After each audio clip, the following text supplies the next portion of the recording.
So the year is coming to a close, and it's been a wild year for movies. So today I'm going to share my picks for the most disappointing films, the biggest surprises, as well as a couple movies that I feel were underwatched. So let's talk about it.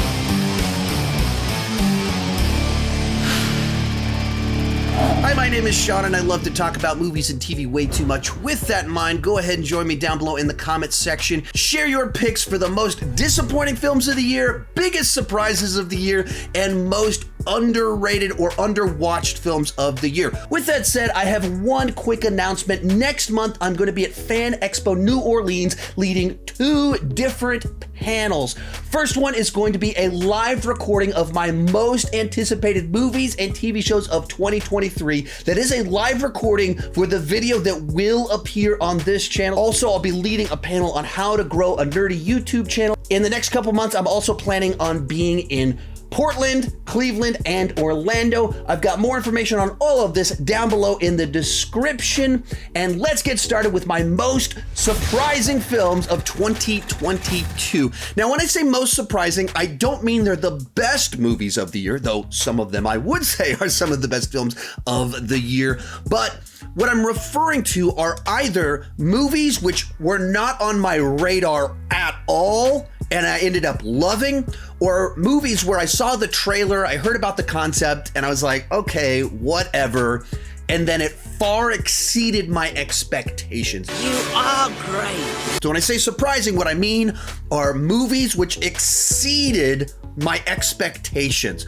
Which ones come to mind? First up, Black Phone. This is a movie where I'd seen the trailer a number of times going back months and months and months before the movie came out. And I was like, okay, kind of another kind of throwaway horror film. It's nice to see Ethan Hawke in something. The mask that the villain is wearing seems kind of interesting, but it wasn't something at all that was on my most anticipated lists or anything like that. But as the release approached, I started hearing more and more good things about it. Started getting pretty excited to check this one out. Saw it, absolutely loved it. It's very much my kind of thing. I love kind of these self-contained survival horror films that only have a few moving parts, but all of them kind of come together in the end. This one did all of that so well, and it turned out being one of my favorite films of the year. I liked it. Right along those same lines, Barbarian. Another one where I saw the trailer for it months before it came out, and I was like, okay, like an Airbnb horror film. I'm sure it'll be okay, but incredibly forgettable. And that couldn't be further from the truth. This is one of the most memorable films of the year because it leaves a mark when you watch this film. But I wasn't anticipating it at all until a few weeks before it came out. A friend of mine who goes to a lot of test screenings, he sees a lot of movies super early, he lives out in LA, he texted me, dude, get Barbarian on your radar. Don't watch any more trailers. Don't read anything about it. Don't read any reviews. Go in with as packed of a theater as you can, knowing as little as possible, and preferably take your wife with you. You'll have the best date night of the year. She will have the worst date night of the year. The way things played out, I wasn't able to take my wife, and he would have been right. She would have hated it. She would have hated the experience, and I thought it was amazing. This movie, without question, has the biggest WTF moment of the entire year with when Justin Long shows up, and I was like, what on earth is going on in this movie? What on earth is this movie? So I loved this one and how weird, wacky it was, and I just couldn't guess where things were headed. Next one on here, another horror film, Terrifier 2. Now, I hadn't seen the original Terrifier until just a few days before I saw Terrifier 2 at a film festival. And I watched the original Terrifier, and it was kind of what I'd heard from people. It's like a real fun killer, very simplistic story that's primarily memorable for a couple of art's funny jokes and being just horrifically graphic violence. So I went to the second one not knowing what to expect and not knowing how do you do a Terrifier movie that's 2 hours and 20 minutes long. I didn't know what to expect. And it is just this insane over the top on every single level horror film that brings in all these mythological elements, dream sequences.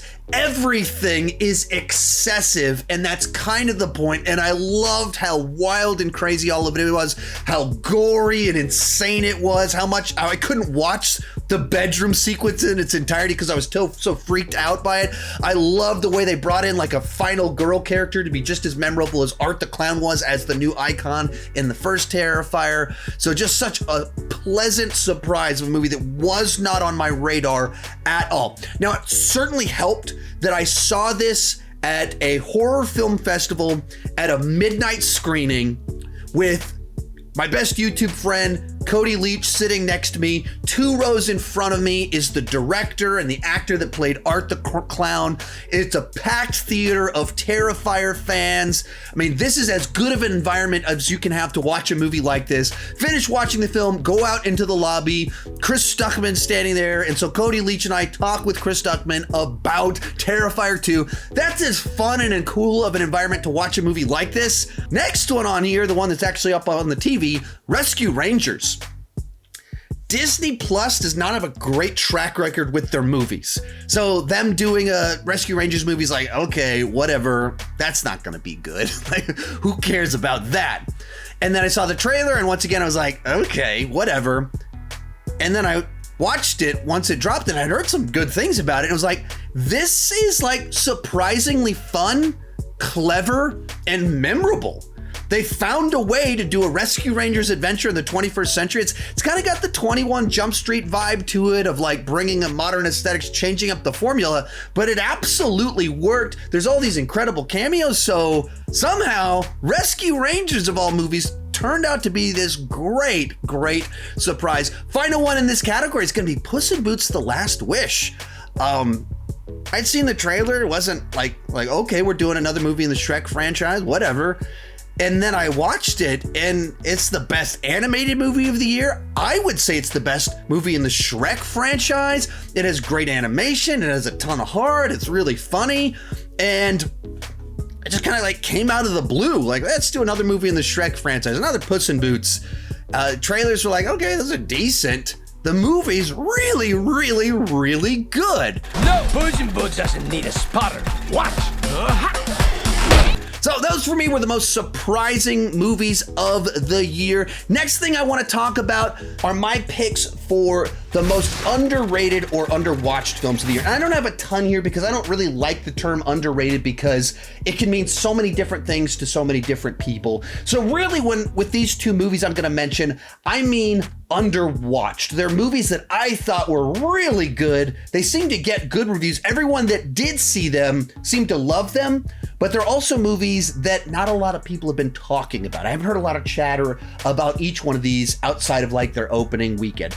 First one, Vengeance. This was written, directed, and stars BJ Novak, Ryan from The Office, and essentially it's kind of like a true crime podcast while being kind of a commentary on big city versus small town America, and being a Texas comedy. Like, it's poking fun at Texas while loving Texas at the same time. And as someone that lives in Texas and has been here a very long time, I ate this movie up. Here is a diehard fan of the University of Texas. And who here is a fan of Texas Tech? And I went to go see it opening night. The theater wasn't packed or anything, but there's a good number of people in there. There's an old couple. There was people younger than me. I went with a buddy of mine that's 30 years old. So a bunch of different Texans in there. Everybody loved it. Everybody was eating it up. And I just thought it was a movie that just does a great job of being really funny. And as a Texan, I thought it was funny. And I've talked to a bunch of other people who aren't from Texas. They also thought it was really funny. And it works as kind of this send up of true crime mysteries while also playing into them. The 2 of us are going to avenge her death. So as like a personal boundary, I don't avenge deaths. It has something to communicate. Like, just, I thought it all came together. A really cool movie that I haven't heard a lot of people talk about. Other one I want to talk about on here is Weird, the Weird Al Story. And this one did get a certain amount of buzz, like on film Twitter, but it was released on Roku. which Roku, to the best of my knowledge, I don't know if they've had anything else that was kind of high profile before, anything else that people actually talked about. And so when you're the only high profile project on your thing, the Roku app, naturally you're underwatched and you're not talked about as much as you probably should have.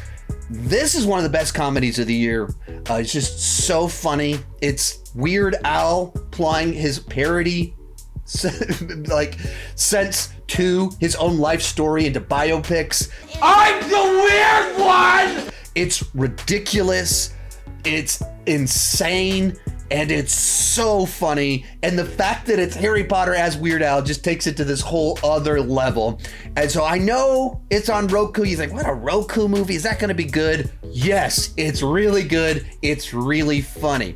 All right, now let's get back to the negative stuff with my picks for the most disappointing movies of 2022. And when I say most disappointing, I don't mean worst movies of the year. There's some on this list that I actually gave positive reviews to, and I stand by those positive reviews. What I mean are the movies which came the furthest below my expectations, where I thought they'd be great, thought they'd be good, and they came well below that. So some of them, like I said, I like them, but I thought they were going to be great, and they were only mildly okay. First up on here is Lightyear. This is a movie which I gave a positive review to, and I enjoyed a good bit of this film, but it's a movie where, with time passing, what I remember about my experience watching it was the bad taste that was put in my mouth by the villain plot twist. If you haven't seen the movie, I don't want to say what it was, but it was just like such a bad direction to take this film in the back half that it just left a bad taste in my mouth, even though there was a bunch of things in it that I thought were cute, that I thought were funny. Good night, Buzz.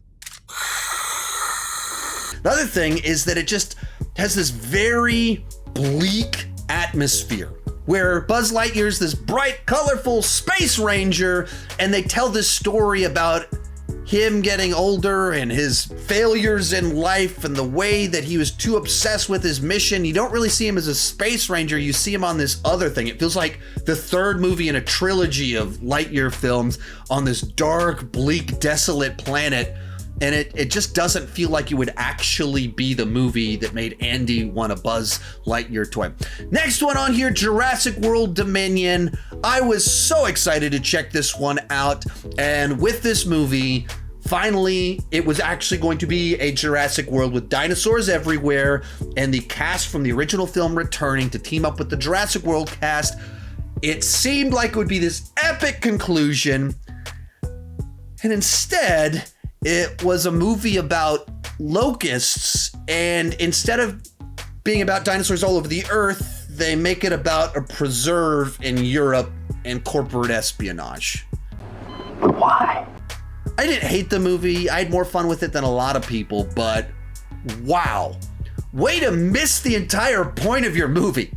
Way to miss what you sold everyone on in the trailer. Way to underwhelm everyone for such a silly, like, why would you do that? Why would you release the dinosaurs across the globe, pitch it as dinosaurs across the globe with everyone returning to join in, and then make it a corporate espionage movie where Alan Grant is like sneaking around in evil Apple headquarters? What? Next one on here is gonna be Samaritan. I was so excited to check this one out because it's kind of an original comic book story, comic book hero with Sylvester Stallone in the lead, and from the director of Overlord, this very cool Nazi zombie movie from a few years back. And then the movie itself didn't really work for me. They decided to focus in on building intrigue and having plot twists about what was going on rather than building depth of the characters, which case it was really pretty predictable where things were headed. Like, I guessed it very early on in the film. And so it wastes all this time trying to treat it like a mystery when it was a really predictable plot twist. So there's no depth, there's no exploration of the interesting stuff. So just a kind of a dud. You knew it was supposed to be like this, Tommy. You blew it. Next one on here is Halloween Ends. And what a shockingly lackluster and bizarre conclusion to a 40-year saga. It's a movie that was pitched as, sold as, the final showdown between Laurie Strode, Michael Myers, and then instead the movie itself is actually about this whole other guy and how evil takes hold of people in different forms. And there's literally a sequence in the movie where this random other guy who got beat up by high school band kids or something like that pushes over Michael Myers and steals his mask. The guy that's getting bullied by band kids pushes over Michael Myers and steals his mask. Like, I couldn't believe what I was watching. And then when you get into the third act, it doesn't pay off that journey that we've been following. It just cuts back to what the movie was pitched as, this final showdown that's real quick. I just don't, it was just such, like, I don't know what they were thinking. I don't know why they did this and the way that they did it. The only big positive here is that the movie is heavily inspired by the movie Christine, which is a really bad choice for a Halloween movie. But, because I'd never seen Christine before, my neighbor loaned me his copy of Christine, finally watched it for the first time, and it's a much better movie than this one. So that was the big win here. Because this movie came out, I got to see Christine, which is a cool little film. Then we have The Gray Man, and this is another one where I liked this movie. I had fun with it, but it's a movie that should be so much better than it actually is. It's fun, but totally forgettable. And there's simply no excuse for that. It's a movie that was directed by the directors of Avengers Endgame, starring Ryan Gosling and Chris Evans, as well as a bunch of other fun actors. And it had a budget of $200 million. But for some reason, it just kind of comes off with as this very mid-tier action thriller, mid-budget action thriller. But it's not. It's a action thriller with a gigantic budget that's just kind of bland. Despite how lively and expensive it is, it's just like, oh yeah, that movie came out this year, didn't it? Real quick before I give you my final couple of disappointments, remember to join me in the comment section. Let me know your picks for biggest surprises, biggest disappointments, and most underrated or underwatched films of the year. Also, it's the end of the year, so I got a bunch of these end of the year lists coming. You can check them out in this playlist right up here. I've already done my favorite TV shows of the year. I've already ranked the comic book movies of the year, a short on horror movies, and I've got more coming over the next few days. Be on the lookout for all of that. Next to last on this list is Thor: Love and Thunder. And I was pretty nervous about this one going into it because the trailers looked like they were doubling down on all the wrong things about Ragnarok and just going way too far. And then I saw the movie and I was absolutely correct about all of that. And it's like they went, Taika, just go and do whatever you want now. And he just had no restraint and indulged some of his worst tendencies. And so we got this movie that has some great ideas in it about these gods that have incredible powers and how they're using it to serve people or to serve themselves. It's the actual philosophical, theological problem of evil in MCU form, and then it wastes it. They cast Oscar-winning actor as Gore the God Butcher, and instead of spending their screen time on having him butcher gods, spends its runtime on all of just these wacky, goofy gags, whether it's screaming goats, Jean-Claude Van Damme split kicks, who can say where the road goes, or the goofiest version of Zeus possible, who quite literally accidentally flicks off Thor's clothes and flick. Oh. That's what the movie spent its runtime on. Man, it should have been so much better. There's so many ingredients here for it to be better, and then it just wasn't. Speaking of movies with all of the ingredients to be better than they actually were, Spiderhead.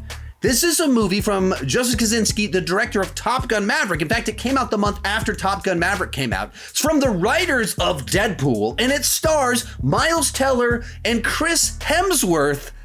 And it's like this totally bland, forgettable medical testing thriller. I'm very disappointed. Where there's kind of an interesting concept in there, maybe? And it just turns into just 90 minutes of tests, predictable plot twists, and just nothing that stands out whatsoever. And you're just looking at it being like, what drew all these, how did all this talent get pulled into such a forgettable project? So those are my picks for the biggest surprises, biggest disappointments, and most underrated, underwatched movies of the year. Share yours down below in the comments section. Also, remember, I will be in New Orleans next month at Fan Expo recording a video for this channel, and you can be present for that if you head on out to Fan Expo New Orleans. You can check out my other end of the year videos right over there. Thank you so much for watching. Keep talking movies and TV too much. Bye-bye.